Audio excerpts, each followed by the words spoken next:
हाल ही में पाकिस्तान को $7 बिलियन यानी कि 588 अरब रुपए के राहत पैकेज को मंजूरी दी थी, लेकिन इस कर्ज के लिए IMF ने जो शर्तें रखी उसके तहत पाकिस्तान सरकार को 6 मंत्रालय बंद करने पड़े। इससे करीब 1.5 लाख लोगों की नौकरियां खत्म हो गई। वहीं अब IMF ने पाकिस्तान सरकार के सामने एक और शर्त रखी है।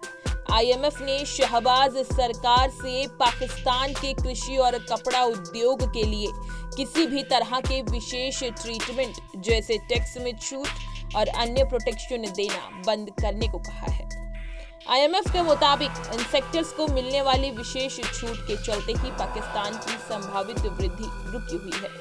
द डॉन के मुताबिक IMF ने अपनी रिपोर्ट में पाकिस्तान की अर्थव्यवस्था के खराब प्रदर्शन के कारणों का जिक्र किया है। रिपोर्ट में कृषि और कपड़ा सेक्टर को लेकर कहा गया है कि पाकिस्तान के रेवेन्यू में ये दोनों क्षेत्र पर्याप्त योगदान देने में नाकाम रहे हैं।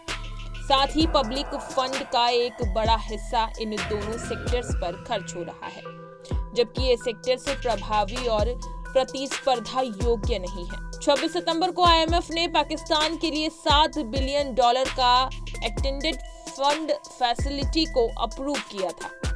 इसी के तहत IMF ने शहबाज सरकार को पिछले 75 सालों से चली आ रही आर्थिक व्यवस्था को बदलने के लिए कहा था, जिससे पाकिस्तान की अर्थव्यवस्था को उभारा जा सके।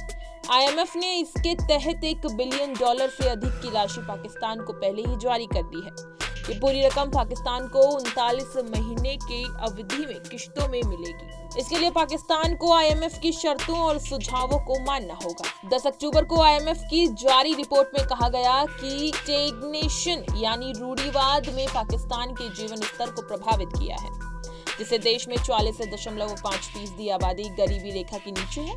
यही कारण है कि पाकिस्तान अपने जैसे कई देशों की तुलना में बेहद पीछे है।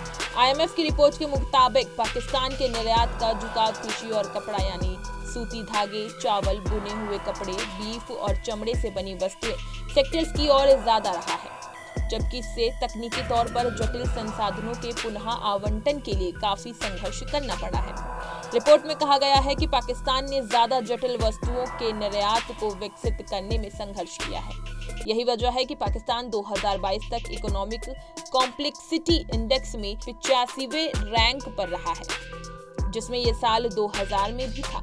रिपोर्ट्स में कहा गया है कि कृषि पर पाकिस्तान का ज्यादा ध्यान केंद्रित करना उससे दूसरे क्षेत्रों खासकर टेक्नोलॉजिकल कॉम्प्लेक्स गुड्स में विविधता लाने की क्षमता को सीमित कर दिया है, जबकि कुछ उच्च मूल्यवान वस्तुओं को निर्यात करता है जैसे दवाइयां, मेडिकल उपकरण, प्लास्टिक प्रोडक्ट्स। लेकिन ये क्षेत्र काफी बिखरे हुए आर्थिक वातावरण में संचालन कर रहे हैं। IMF ने अपनी रिपोर्ट में दावा किया है कि पाकिस्तान के कपड़ा उद्योग को काफी टैक्स छूट मिली, लेकिन इसके मुकाबले ये क्षेत्र कुछ खास योगदान नहीं दे सका। 2007 से 2022 के बीच कपड़ा उद्योग को काफी सब्सिडी मिली।